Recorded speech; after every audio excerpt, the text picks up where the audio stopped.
함께 예배하는 모든 분들 가운데 이 말씀에 축복이 함께 하시기를 주님의 이름으로 축원합니다. 우리는 율법을 지킴으로 구원을 받은 사람들이 아닙니다. 은혜로 구원을 받은 사람입니다. 율법은 우리에게 구원의 조건으로 주신 것이 아닙니다. 그러면 여기서 우리가 그런 질문이 생기지요. 그런데 왜 우리는 율법을 가졌습니까? 왜 우리에게 하나님은 율법을 주셨습니까? 이 질문을 우리가 하게 됩니다. 구원과 율법이 아무 상관이 없다면 왜 율법을 주셔가지고 율법을 지키지 못하는 것 때문에 우리 가운데 죄의식이 생기게 만들고 내가 죄인이구나 이런 생각이 우리 가운데 들게 만드냐는 것이죠. 율법이 없다면 우리가 죄인이라는 생각을 갖지 않을 수 있지 않겠습니까? 마음에 죄책감도 없고 그냥 평안하지요. 왜 하나님은 우리가 평안하게 살도록 해주시지 않느냐는 질문이 우리 가운데 나올 수 있습니다. 율법을 주어가지고 우리가 괴로운 나날을 살아가는 것이죠. 예수 믿으면 우리에게 평안이 있고 또 안식이 있고 안심이 있어야 되는데 율법 가닥에 우리가 늘 내가 구원을 받았나 안 받았나 여기까지 미치는 하나님께로부터 내가 저주받는 삶을 살아가진 않을까 이런 불안함을 가지고 우리가 하루하루를 살아가고 있는데 왜 그렇게 하시냐는 것이죠. 우리가 이 부분을 우리가 기억하려면 이해하려면 이 율법의 말씀을 하나님께서 주신 목적을 우리가 이해해야 된다고 하는 것이죠. 출애굽기 19장에 보면 하나님께서 율법을 주시는 장면이 등장합니다. 그런데 율법을 하나님이 주실 때에 율법을 주시는 목적을 먼저 말씀을 하십니다. 목적을 말씀하실 때 두 가지를 이야기합니다. 이 율법의 말씀을 받는 사람들이 누구냐, 그들의 신분이 어떤 신분이냐, 이걸 먼저 이야기를 합니다. 그리고 율법을 주신 목적을 그렇게 이야기를 하는 것이죠.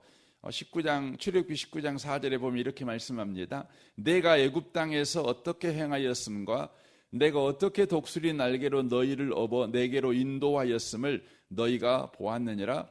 세계가 다 내게 속하였나니 너희가 내 말을 잘 듣고 내 언약을 지키면 너희는 모든 민족 중에서 내 소유가 되겠고 너희가 내게 대하여 제사장 나라가 되며 거룩한 백성이 되리라. 너는 이 말을 이스라엘 자손에게 전할지니라 라고 말씀합니다.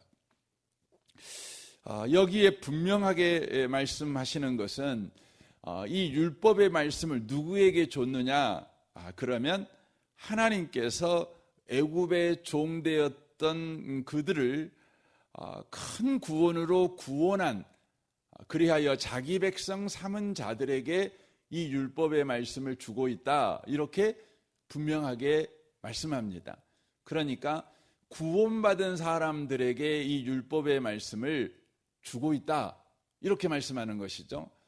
이로 인하여서 율법이라고 하는 것은 구원을 받는 조건이 아니라는 것을 바로 말씀하십니다. 그리고 구원의 이 율법을 주신 목적을 그렇게 말해요. 너희들이 구원을 받았으니까 이제부터 너희들이 이렇게 살았으면 좋겠다, 이런 수준의 사람이 되었으면 좋겠다, 이렇게 말씀하십니다.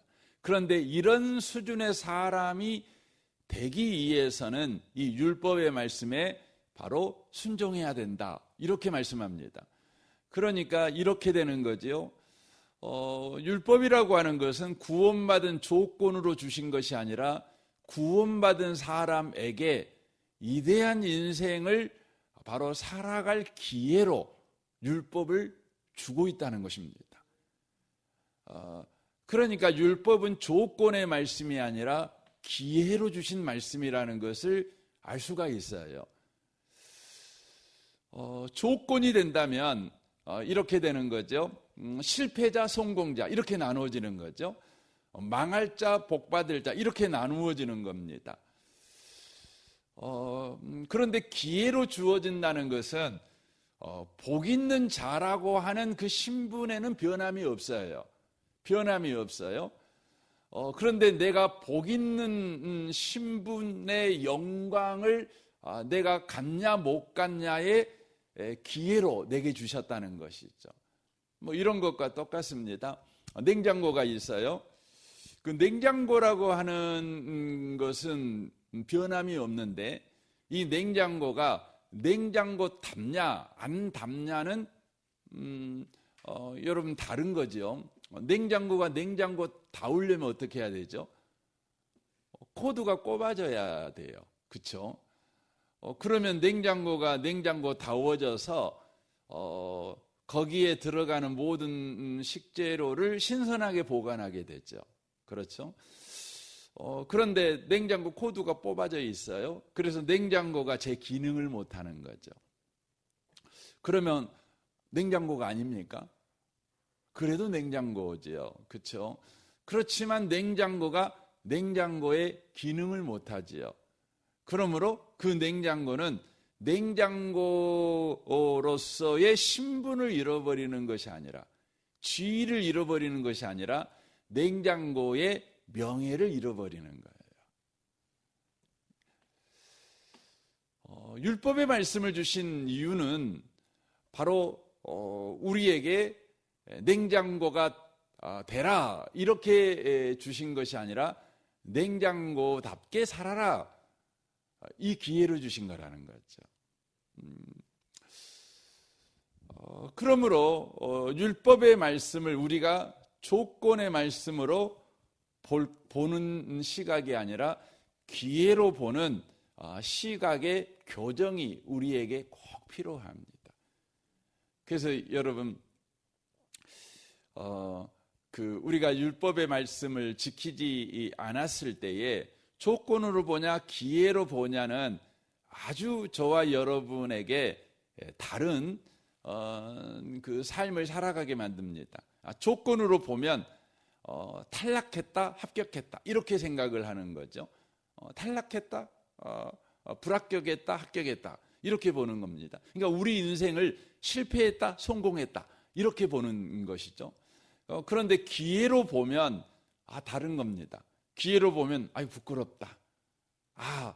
이제 잘 살아야지. 다시 해봐야지. 이게 되는 겁니다. 여러분과 제가 하나님의 말씀을 순종하지 못함으로 우리는 실패한 사람이 된 게 아니에요. 우리는 부끄러운 사람이 된 거예요. 부끄러우면 어떻게 해야 되죠? 여러분 얼굴에 시커먼둥이가 묻어가지고 세수를 안 해가지고 부끄러워요. 사람이 막 손가락질하면 어떻게 하면 되죠? 씻으면 되죠. 씻으면 되는 겁니다. 그러니까 성경에 그런 말씀이 있잖아요. 만일 우리가 우리 죄를 자백하면 저는 미쁘시고 의로우사 우리 죄를 사하시며 모든 불의에서 우리를 깨끗게 하실 것이요 이렇게 됩니다. 여러분 회개라고 하는 것은요.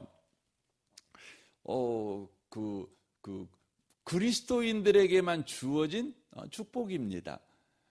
여러분 얼굴에 시커먼둥이가 묻었는데 여러분 그건 세수하면 금방 해결될 일이죠. 그런데 여러분 얼굴이 사람 얼굴이 아니에요. 짐승의 얼굴하고 있어요. 여러분 그런다고 해서 세수하면 사람 얼굴 됩니까? 그렇지는 않지요. 사람이 세수해야 사람 되는 거 아니겠습니까? 그러니까 여러분과 제가 구원을 받았다는 것 때문에 회개할 수 있다는 것은 큰 여러분 복이죠. 그런데 율법이 우리에게 주신 목적이 그와 똑같다는 것을 우리가 기억해야 된다고 하는 것이죠. 저와 여러분이 구원받은 자로서의 명예로운 삶을 살아가라고 그 근사하고 품위 있는 삶을 살아갈 기회로 우리에게 율법을 주신 거예요.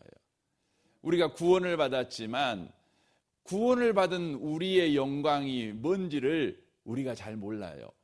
그런데 이 율법의 말씀을 통해서 우리는 그것을 이해하게 되고 그 기회를 잡는 자가 되어지는 복을 저와 여러분이 받게 된다고 하는 것입니다.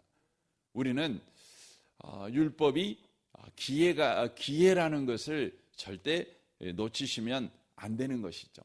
하지만 마귀는요, 끊임없이 또 우리 안에 있는 죄성을 부추겨서 율법이 구원의 조건이라고 우리를 위협하는 것입니다.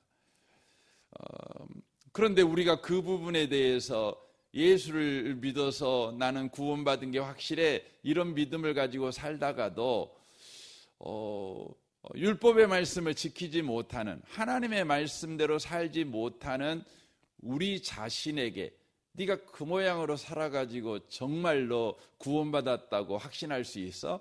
네가 죽으면 천국 간다고 보장할 수 있어?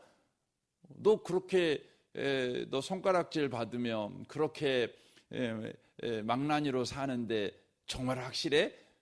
이렇게 우리에게 정죄하고 물고 늘어지면 우리가 이축당하지요. 우리가 순간 저 말이 맞는 것 같아. 정말 예수 믿으면 구원받는데 구원받은 사람이 이렇게 산다는 게 이게 말이 안 되는 것 같아. 우리 마음 가운데 이런 생각이 우리 가운데 드는 것이죠.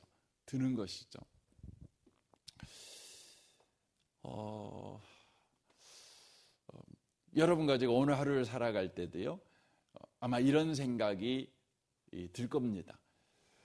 여러분과 제가 특별히 예수 믿는 자답게 살기를 원하는 소원을 가지고 있고 그것이 더 강렬하다면 이 부분에 대한 걱정, 염려, 또 흔들리는 마음이 더 있을 수도 있습니다. 그냥 하나님과 상관도 없고 그냥 원래 살던 대로 사는 거지, 뭐 주일날 교회 한번 가보고 뭐 어려운 일 있으면 기도 한번 하고 뭐 이게 종교지 뭐 이렇게 생각하고 사시는 분들은 뭐 별로 이런 부분에 대해서 더 흔들림이 없을 수도 있어요. 하지만 구원을 받은 사람들, 그래서 더 믿는 자답게 살기를 원하는 소원을 가진 사람들은 이 부분에 대해서 늘 여러분 어려움을 당하는 것을 우리가 보게 되어집니다. 그래서 여러분 신앙에 해이가 생기기도 해요. 내가 교회 다닌 지가 20년, 30년이 넘었는데도 아직도 이 문제 하나 해결하지 못해. 아직도 이 제약된 습관 하나 버리지 못해. 이것 때문에 너무 괴로워하시는 분들이 계셔요. 노력했고 애썼는데도 안 바뀌는 거죠. 그래서 급기야는 어떤 생각을 하냐면 예수 믿어도 소용없는 거 아니야? 여기까지 바로 이르게 되는 거죠. 복음이 능력이 있다고 하는데 복음이 능력이 있는 건 아닌 것 같아. 이런 생각이 우리 가운데 이르게 되는 거죠. 그래서 신앙은 버릴 수는 없지만 그렇다 그래서 신앙이 나를 바꾸지 못하는 현실을 보면서 원래 그러는 거지 이렇게 생각을 우리가 하면서 그저 그런 삶을 우리가 살아가 버리곤 한다는 것이죠. 여기서 중요한 물음이 필요한 거예요. 뭐가 문제냐는 거죠. 내가 문제냐, 복음이 문제냐. 우리는 이 질문을 할 수밖에 없는 거 아닙니까? 그런데 성경은 네가 문제도 아니고 복음이 문제도 아니야. 뭐가 문제냐면 네가 예수 믿으면 변화된다고 하는 것이 무언지에 대하여서 잘 모르고 있는 것이 문제야. 이렇게 말씀하는 거예요. 변화된다는 것이 뭔지에 대해서 바르게 모르는 거예요. 예수 믿는 분들이. 여러분과 제가 예수를 믿지만 변화된다. 그것이 뭐냐? 그러면 정확하게 그걸 이해를 못해요.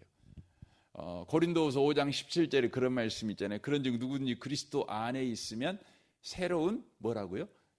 피조물이죠. 새로운 피조물이죠. 이전 것은 지나갔으니 보라 새 것이 되었도다 이렇게 돼 있잖아요. 그러면 거기서 말하는 새로운 피조물이라는 것이 뭐냐? 그러면 그 부분에 대해서 내가 완전히 도덕적으로 완벽한 삶을 살아내는 사람, 조금도 내가 정죄감을 갖지 않도록 완전 무결한 삶을 살아가는 사람이 되는 것, 이렇게 그 본문을 이해하고 있는 분들이 되게 많습니다. 그런데 성경에서 예수 믿으면 변화된다는 것이 뭐냐? 그러면 거기에서 그렇게 돼 있죠. 보세요. 그런즉 누구든지 그리스도 안에 새로운 피조물이라. 그 다음에 그렇죠. 이전 것은 지나갔으니 보라 새 것이 되었도다. 이렇게 돼 있어요. 이전 것이 지나갔으니 보라 새 것이 되었도다. 이렇게 말씀하죠. 그러니까 이전 것과 대비되는 새로운 것이죠. 그러면 이전 것이 뭘 말을 할까요? 바로 그것은 아담의 후손된 삶을 이야기합니다. 아담의 후손이 된 인생, 아담의 후손인 운명, 이걸 더 이렇게 표현할지, 아담 시대를 살고 있는 바로 피조물이라는 의미입니다. 근데 보라 새 것이 되었도다라고 말하는 것은 바로 예수 안에 있는 인생, 예수 안에 있는 운명, 예수 시대를 사는 자, 이런 의미의 말입니다. 이걸 우리 일상에서 쉽게 이해할 수 있는 것이 이거죠. 누군가의 딸이었다가 누군가의 아내가 되는 것, 이겁니다. 그래서 우리나라의 그 풍속 가운데 굉장히 이 새로운 피조물이라를 잘 이해할 수 있는 말이 뭔 말이냐면, 시집간 여자분을 뭐라고 부르죠? 새댁이라고 부릅니다. 그렇죠? 새댁이라고 불러요. 새댁. 예. 그 시아버지는 뭐라고 부르죠? 아가라고 불러요. 아니, 다 큰 성인한테 아가라고 왜 그럴까요? 다 컸잖아요. 근데 왜 아가라고 부릅니까? 그거 뭐냐면 새로운 인생을 사는 사람이니까. 새로운 인생의 첫 발을 딛고 사는 사람이에요. 새 사람이 된 거예요. 아니, 그 여자분이 그 처녀 때하고 시집 가면 새 사람이 되었다고 말할 때 성품이 바뀌었다는 말입니까? 먹는 음식의 취향이 바뀌었다는 겁니까? 옷을 입는 그 패션이 바뀌었다는 겁니까? 아니에요. 말투가 바뀌었다는 겁니까? 뭐 말씨가 바뀌었다는 겁니까? 바뀐 거 하나도 없어요. 하나도 없는데 뭐가 바뀐 거죠? 속한 게 바뀌었어요. 이제부터 옛날에 이제 우리 유교적으로 보면 그렇죠.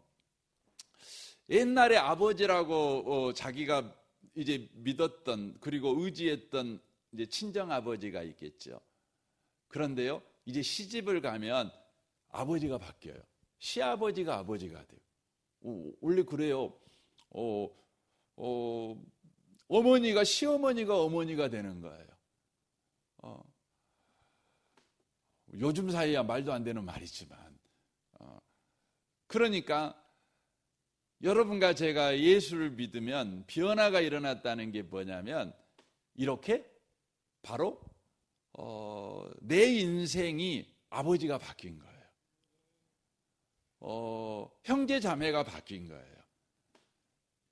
내가 속한 공동체가 바뀐 거예요. 내가 속한 인생이 바뀌어버린 거예요.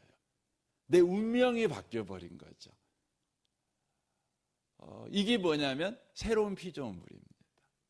그래서 로마서 8장 15절에 보면 뭐라고 돼 있냐면 너희는 다시 무서워하는 종의 영을 받지 아니하고 양자의 영을 받았으므로 우리가 아빠 아버지라고 부르짖느니라 라고 말씀하십니다. 그러니까 여러분 예수님을 믿으면 이전에 우리가 아버지라고 믿었던 분이 계시죠. 물론 여러분과 제가 예수 믿어 여전히 육신의 아버지죠. 하지만 우리에게 바로 영원한 아버지가 계시게 되는 거죠. 영원한 아버지에게 속한 자가 되는 거예요. 이게 뭐냐면 우리가 바로 변화된 거예요. 새로운 피조물이 된 거예요. 그러니까 예수 믿는 사람이 변했다. 그 말은 뭐가 변했다는 거죠? 바로 관계가 변한 거예요. 관계가.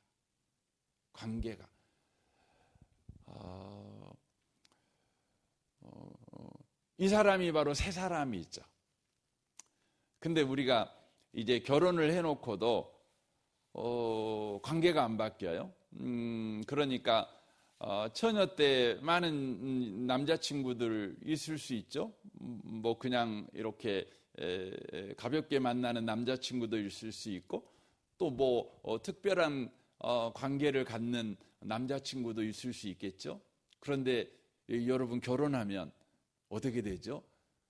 세상에 유일한 남자만 있는 거예요. 남편만 있는 거예요.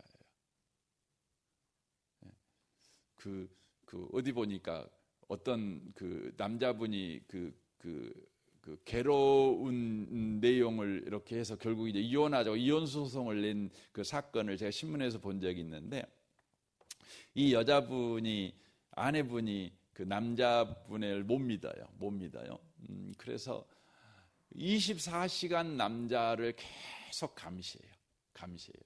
어떤 여자도 못 만나게 해요. 그러니까 뭐 회사 직장 생활하면 직장에 여자도 있고 영업 가면 여자도 있을 수 있잖아요. 그런데 계속 감시해요. 정말 힘들죠. 근데 이 여자분은요, 남자들 자유롭게 만나요. 자기 남편은 여자를 아예 일상생활을 못하게 감시를 하는데 자기는 자기 집에까지 그 남자친구를 불러 들어와요. 그냥 뭐 친구라는 것이죠. 그러니까 남자 입장에서는 정말 이해가 안 되는 거죠. 여러분 그 새로운 피조물이라는 것, 우리가 변했다. 예수 믿으면 변한 거야. 이건요, 우리가 하나님과 관계가 바뀐 거예요. 우리는 새로운 신분, 새로운 지위를 가진 자가 되었다는 것을 의미하는 것입니다. 이것과 율법은 아주 중요한 관계가 있어요. 내일 이 부분을 좀 살펴봤으면 좋겠어요. 여러분 오늘 하루를 여러분 살아갈 때요, 여러분과 제가 놓치지 않으셨으면 좋겠어요. 여러분의 행동을 보면서 아이고 내가 이래가 구원 받겠냐 이런 관점으로 보실 일이 아니고 여러분은 새로운 관계 속에 들어온 사람이라는 거예요. 예수 안에 있는 인생을 살고 있다는 거예요. 이것을 여러분이 오늘 하루를 기억하면서 여러분과 제가 이 관계 속에서 나는 어떻게 살아가야 되는가, 이 생각을 여러분과 제가 하는 그런 하루, 이 생각에서 비롯된 하루를 또 살아내는 그런 복이 있으시기를 주님의 이름으로 축원합니다. 아멘. 우리 같이 기도하겠습니다.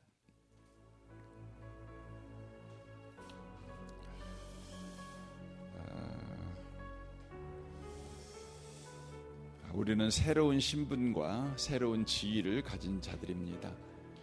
하나님과 아버지 자식 관계가 된 것, 새 사람이 된 것입니다.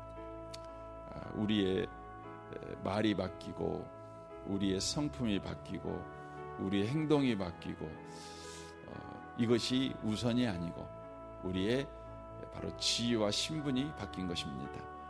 주님, 오늘 하루를 살아갈 때에 하나님이 내 아버지라는, 나는 그의 자녀가 된 새로운 지위와 신분을 가진 새 사람이라는 것을 주님 놓치지 않고 오늘 하루를 살아가는 자가 되게 해 주십시오.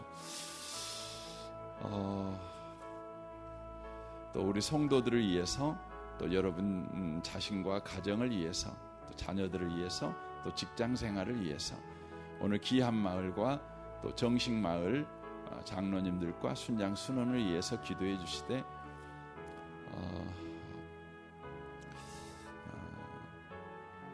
계속해서 우리 가운데 연약하고 병든 분들 가운데 하나님의 은혜가 늘 함께 하시도록 여러분 기도해 주시면 좋겠습니다. 요한계시록 강해가 오늘 저녁 7시 반에 있습니다. 또 오는 주일에 샤인 코스가 있습니다. 또 토요일에 내일 우리 바자회가 있죠. 이 바자회를 위해서도 여러분 기도해 주시고, 특별히 바자회 가운데 많은 분들이 또 합심해서 수고해 주실 것인데, 함께 할 때에 큰 은혜를 누리게 하시고 성령의 열매가 확인되는 그런 복 있는 우리 바자회가 되도록, 또 준비하는 과정에서 또 모든 사고와 모든 위험에서 또 지켜달라고 여러분 기도해 주시면 좋겠습니다. 이 나라와 이 민족과 북한과 열방을 위해서도 여러분 기도해 주십시오. 우리 좋으신 주님께 이 아침에 통성으로 구하겠습니다. 기도하겠습니다.